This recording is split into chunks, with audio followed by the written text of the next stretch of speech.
So we're going to be reading To Be African, from To Be African, To Be an African Father by Burnett, Kwadwo, Gallman. To be an African father is quite difficult in today's Western world. Although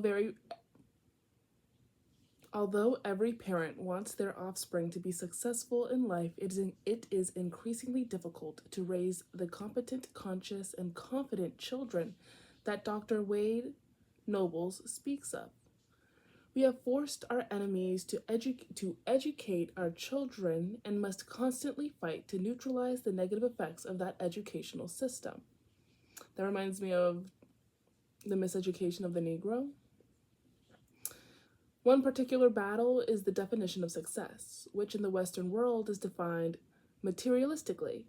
African fathers must use... I hate that. I need to slow down. Sorry about that.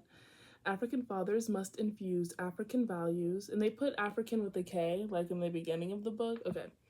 Values into their children. They must help African children recognize and respect the importance of ma'at in everyday life.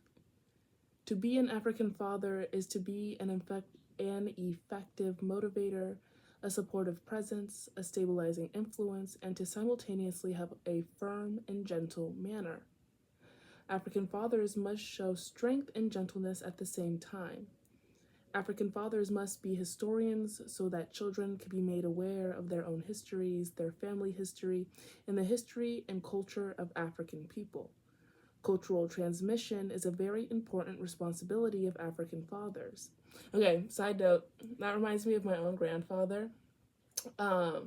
He talks about his mom and the work that she did within her community. She was a community doctor because back then they didn't have access to doctors or adequate medical care in the sense of racism, classism, you know what I mean? And so to be able to hear these types of stories, and I showed him the book Working the Roots by Michelle E. Lee, and he was like, oh, my mother could have written this whole book. And like hearing those things is like, it's something to me. Children have no memories and must reach the level of cultural excellence through their parents. The father is of prime importance in this. African fathers must respect all African women regardless of what values are exhibited by the women. This is particularly important in demonstrating to boys that they must respect African womanhood. This will also help girls realize that they have a responsibility to be worthy of respect shown to them. African fathers must also demonstrate the best qualities that define manhood. This is of utmost importance.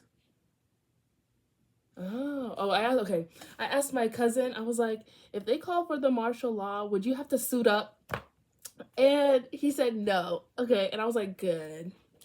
But he's cool. You know, I would like to see the fall of the military-industrial complex, and we have some good combos, you know. No, he's cool. He's cool.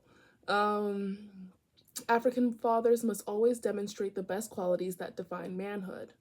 This is of utmost importance in that they model behavior for boys to emulate, rather than imitating males that they see on television and movies and negative rap artists. Diddy. Girl.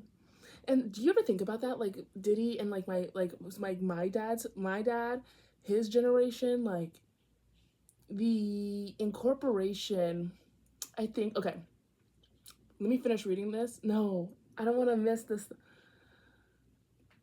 We're just gonna keep a pin in that. If you're interested in what in a theory, this is a theory, but I could investigate, like I could write like an essay on it and investigate it, but I can't because I already have Black Marxism right here.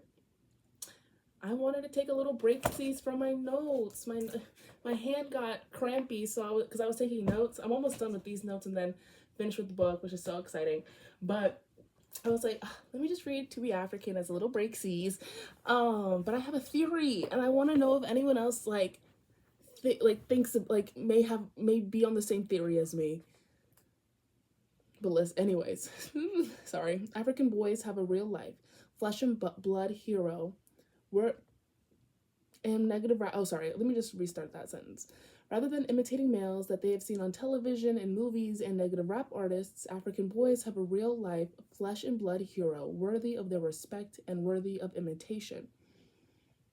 Girls benefit from being around this profound example of manhood in that they are able to establish standards by which they choose mates. They will they will be they will be more likely to reject boys as defined by Dr. Naeem Akbar, The Visions for Black Men. Look, I have a Naeem Akbar book right here. That's so funny. Sorry. The most difficult thing about being an African father is not in knowing what to do and what needs to be done, but in knowing when and to do what. There is no cookbook or algorithm that makes one an effective African father. The art is in understanding the timing of the teachable moment and using it optimally for the greatest good. Perhaps the greatest asset of an African father is the patience born of uncompromising and unconditional love. We all made mistakes and desperately want to protect our children from making the same mistakes. Unfortunately, they will frequently make those same mistakes, and we must continue not only to love them just the same, but to let them know that they are loved. Although discipline is vitally important, love is, at least, equally important. Finally, it is important to know that to be an African father is to be a good father. And the adjective good, if the adjective good has to be added, not only are we being redundant, we are probably not dealing with an African father.